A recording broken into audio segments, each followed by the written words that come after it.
Halo semuanya, selamat datang di sesi bedah materi kita kali ini.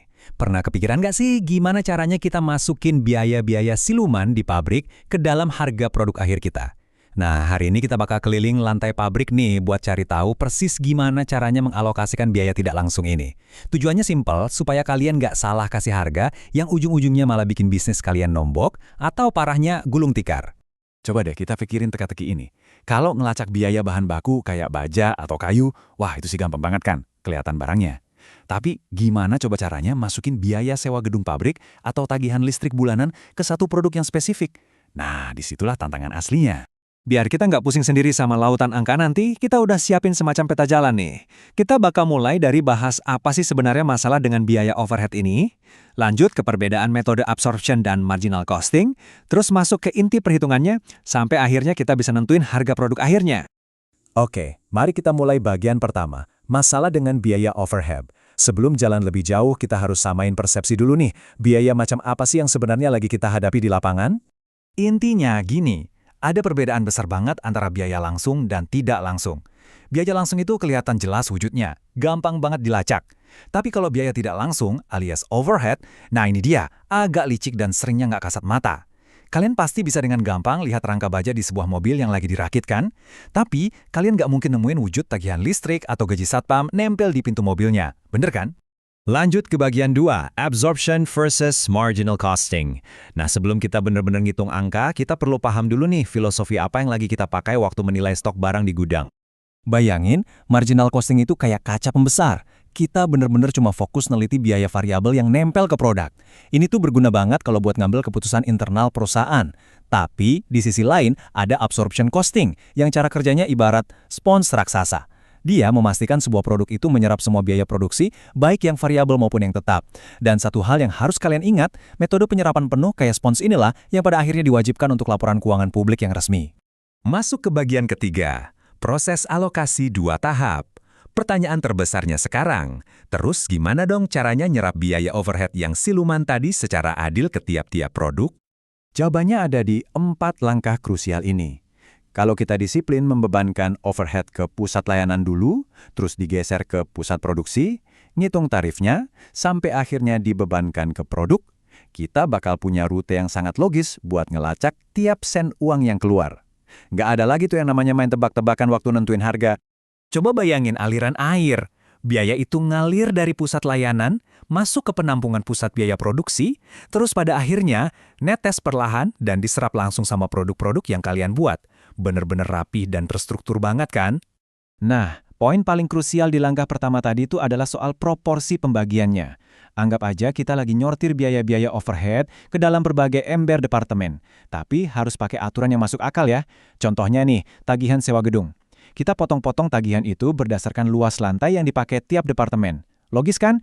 Makin luas ruangannya, ya makin gede juga porsi biaya sewa yang harus mereka tanggung di embernya. Oke, bagian keempat, membebankan departemen layanan. Kita sekarang ada di langkah kedua. Dan jujur aja, di titik ini tur pabrik kita bakal sedikit lebih rumit. Gini masalahnya, produk yang kalian jual itu kan nggak pernah secara fisik mampir ke ruang istirahat karyawan atau ke bengkel pemeliharaan, ya nggak? Makanya kita butuh pembagian tahap kedua buat mindahin biaya dari departemen layanan tadi ke departemen produksi yang benar-benar ngerakit barang. Ibaratnya, kita nuangin isi dari ember layanan ke dalam ember produksi. Kalau langkah ini kelewat, biaya-biaya layanan tadi bahkan melayang gitu aja dan nggak akan pernah ketagih ke pelanggan kalian. Rugi bandar kan? Lanjut ke bagian kelima, menghitung tarif overhead. Karena semua biaya udah sukses kita kumpulin di departemen produksi, sekarang kita masuk ke langkah ketiga, menetapkan tarif tolnya. Biar adil nih, kita harus ngitung tarif overhead yang spesifik. Basisnya apa? Ya dari apa yang paling banyak dipakai buat ngerjain produknya. Kalau departemennya penuh alat berat, kita pakai tarif berdasarkan jam mesin. Tapi kalau departemennya lebih banyak rakit manual, kita pakai jam tenaga kerja. Ini penting banget loh. Soalnya kalau kalian males dan milih pakai satu tarif seragam atau blanket rate buat dipukul rata satu pabrik, waduh, saya jamin harga produk kalian bakal meleset jauh dari akurat. Akhirnya, kita sampai di bagian keenam, menentukan harga produk akhir. Mari kita eksekusi langkah keempat dan lihat langsung gimana hitung-hitungan ini bisa nyelamatin kalian dari jebakan ngasih harga penawaran yang terlalu murah. Coba kita ikutin perjalanan satu produk spesifik. Kita panggil aja pekerjaan 567. Dari awal banget, produk ini tuh udah nyedot biaya bahan baku dan tenaga kerja langsung senilai 200 pound sterling. Nah, ini sih bagian gampangnya, yang paling gampang dilacak. Sekarang, coba perhatiin baik-baik. Waktu pekerjaan 567 ini secara fisik lewat di mesin X, lanjut ke mesin Y, terus ke stasiun perakitan, sampai akhirnya di stasiun pengepakan, produk ini tuh diam-diam nyerap sebagian kecil dari overhead pabrik di tiap perhentian. Mirip banget kan sama mobil yang lagi bayar tarif tol di tiap gerbang yang dia lewatin?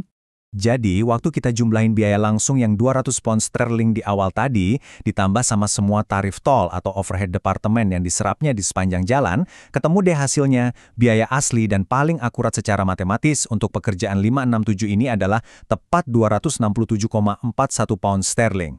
Dan pada akhirnya, semua hitung-hitungan jelimit tadi itu bermuara di satu dokumen yang sangat nyata di dunia bisnis, namanya lembar biaya pekerjaan. Angka di lembar inilah yang jadi pegangan mutlak kalian waktu ngasih harga ke klien buat mastiin kalian beneran dapat untung, bukan malah buntung. Ada satu peringatan keras dari materi kita kali ini. Memahami proses alokasi 2 tahap ini benar-benar jadi penentu hidup matinya bisnis kalian. Kenapa? Karena salah hitung sedikit aja, bisa-bisa kalian malah gencar promosiin produk yang sebenarnya diam-diam bikin kas perusahaan berdarah-darah setiap harinya. Serem kan? Jadi, setelah bedah materi hari ini, coba deh kalian cek lagi operasional bisnis kalian dan tanyain satu hal krusial ini ke diri sendiri. Udahkah kalian benar-benar nangkap dan masukin biaya-biaya siluman tadi ke dalam harga produk kalian? Atau jangan-jangan selama ini kalian cuma terbang buta nebak-nebak harga di pabrik? Ingat ya, paham soal alokasi overhead itu kunci buat dapat keuntungan yang nyata. Oke, sampai di sini dulu sesi bedah materi kita. Semoga obrolan kita hari ini ngasih pencerahan baru buat bisnis kalian ya. Sampai jumpa!